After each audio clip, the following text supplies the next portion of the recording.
Blank Beats Production.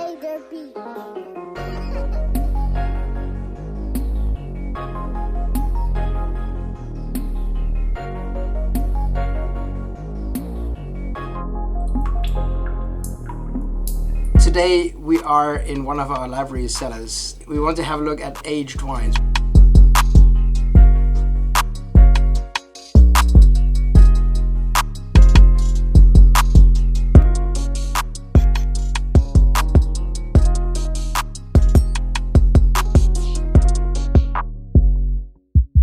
We've been into our cellars before, and these are some of the wines that we have dug out from there. So we'll have a look today at aged wines. How do they age? How do you judge aged wines? How do you judge a bottle of 40-year-old wine if it's still promising or rather not promising? So let's see what this is about. We have 3 wines from the 1973 vintage. We have 1 wine from 1985, 1 wine from 1999, and actually 1 red wine from 1999, which I found by accident in our cellar. So let's see what that is going to be like. 1973 is a very specific vintage in that is the birth year of my wife Stephanie.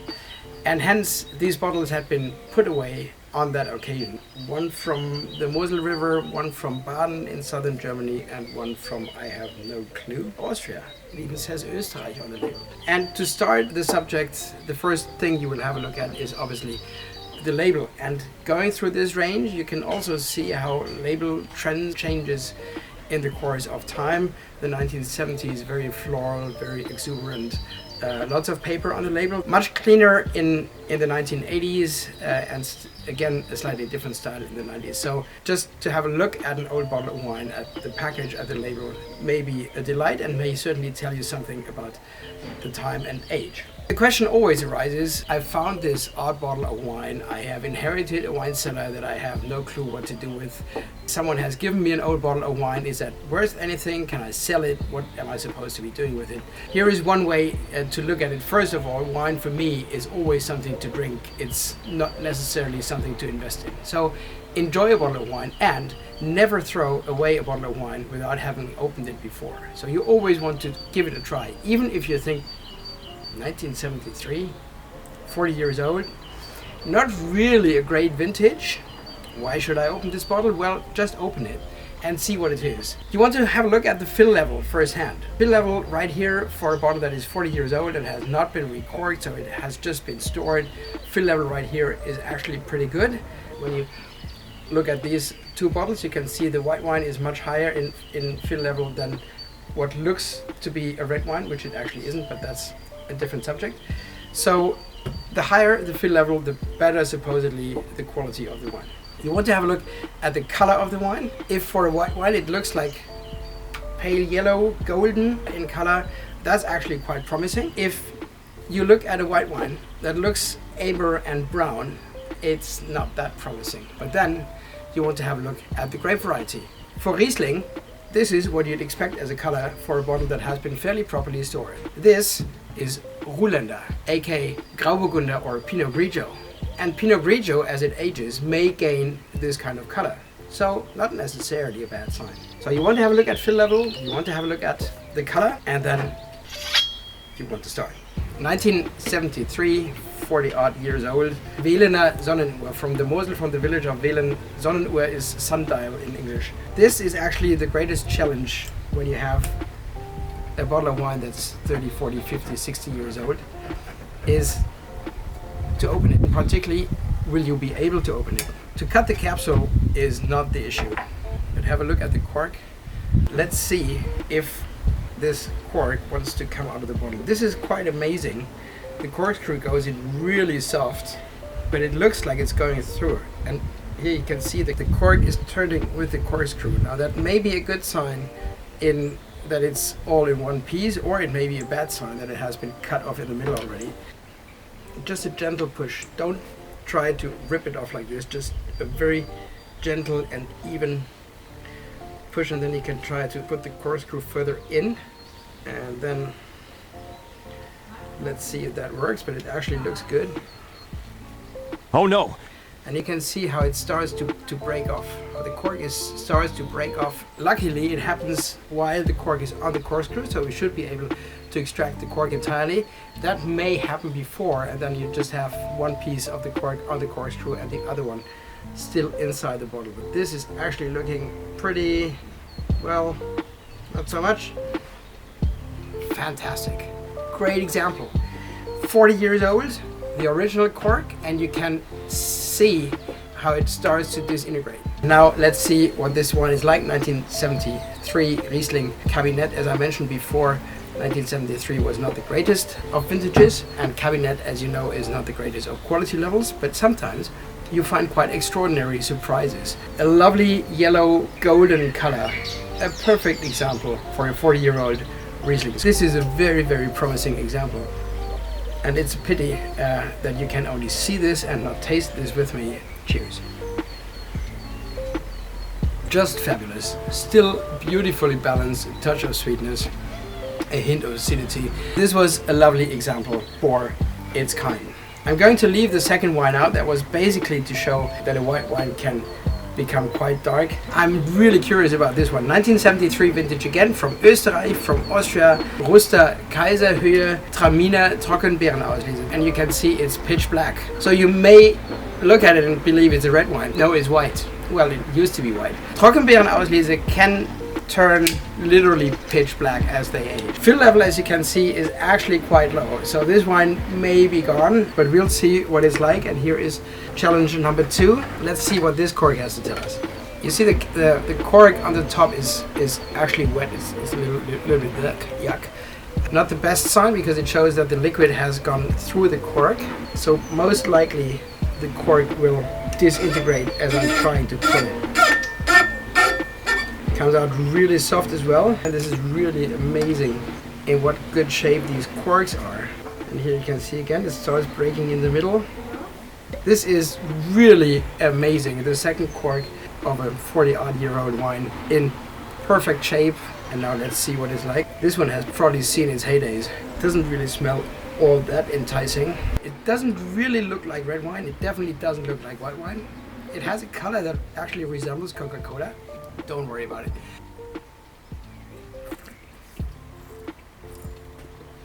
But here we are. The taste is still good. It's not exceptional. But the nose tells you it has dried out, it's beyond its peak, it's nothing great anymore. The taste still has the beautiful richness and sweetness that you expect from a TBA. It obviously has virtually no acidity, as you would expect from Gewürztraminer.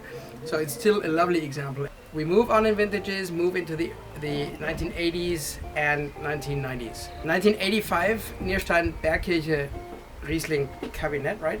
Riesling Spätlese. And 1999, Oppenheimer Sackträger Riesling Spätlese Trocken. One of those tongue breaker wine names that you only find in Germany, but the wines are usually delicious. I'm going to open today the bottle of 99 vintage Oppenheimer Sackträger Riesling Spätlese Trocken, simply because I'm really curious about it. And you will realize as you drink more and more aged wines that aged wines with residual sweetness age significantly better than Trocken, than dry wines. So if you have a Cabinet Spätlese Auslese that is 40 years old, do not worry, just try it. If you have a Trocken, a dry wine that is 40 years old, that may be a real challenge. It is actually 30 years old. Is it 30 years old?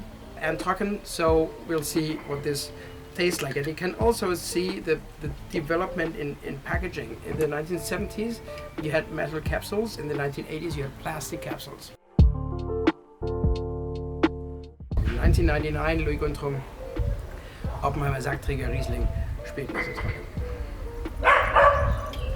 Fill level was top fill level, perfectly stored. Color of this wine, considering it's 30 plus years old, is lovely.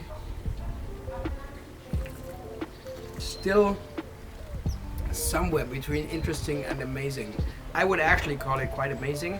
If my brother was here, who is not involved in the business, he'd say, every time I'm with you, we have to drink wines that are really exhausting. It's really difficult to drink them. This is one of those examples. When you open the bottle and you just try it, it's still fresh and vibrant. There is still very typical Riesling fruit. There is a lovely acidity, but admittedly, you realize that it's not really a young kid anymore. So as enjoyable as this is to taste, I'm not quite sure if I would want to finish the bottle. But still, I recalculated for a 20-year-old dry Riesling. This is actually still a pretty good bottle of wine. Before we move on to the last wine, which is a real curiosity, just one word again about storage. Obviously, if you want to store wine for 20, 30, 40, 50 years, it ought to be dark, it ought to be humid, and the wine should be stored as quietly as possible. So ideally not directly underneath railroad tracks.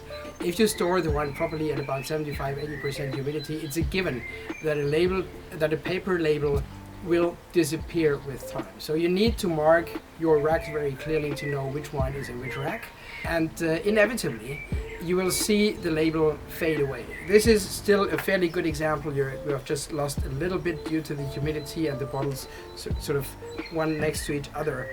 When you look at these from the early 1970s, those labels are still in remarkably good shape, for the simple fact that these have been stored in the cellar of my in-laws near the city of Munich in southern Bavaria. So these labels have been breathing fresh Bavarian air for most of their lifetime.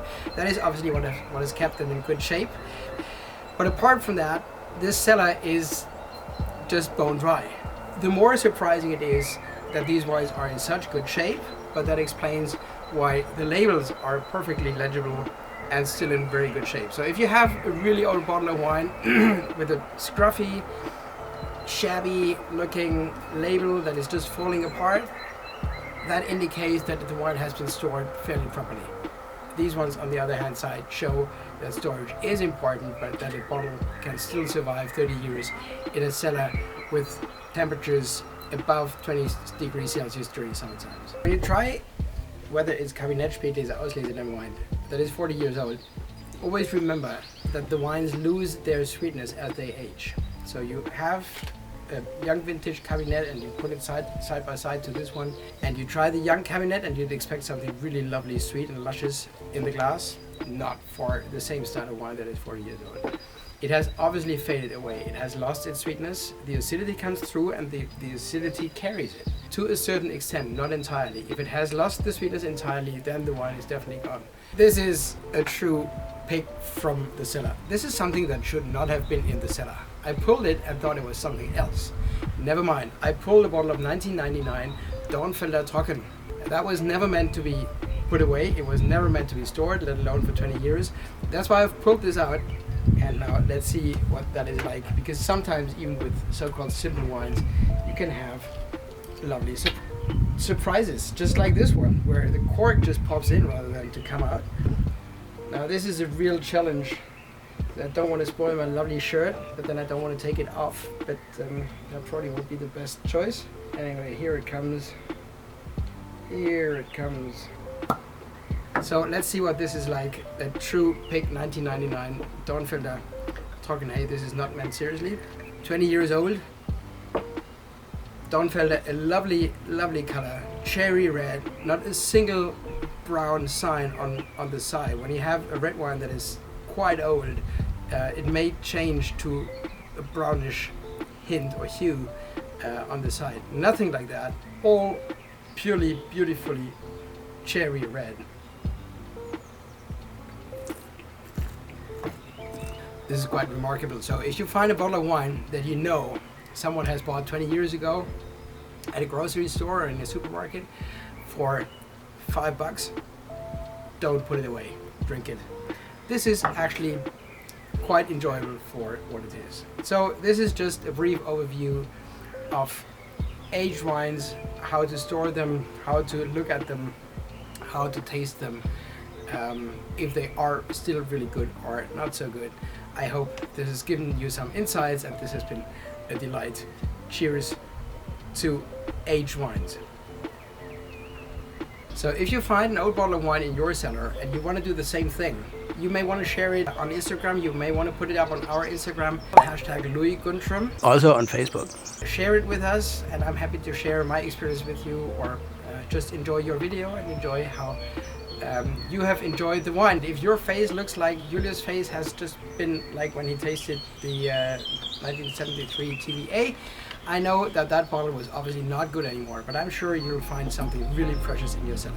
Cheers.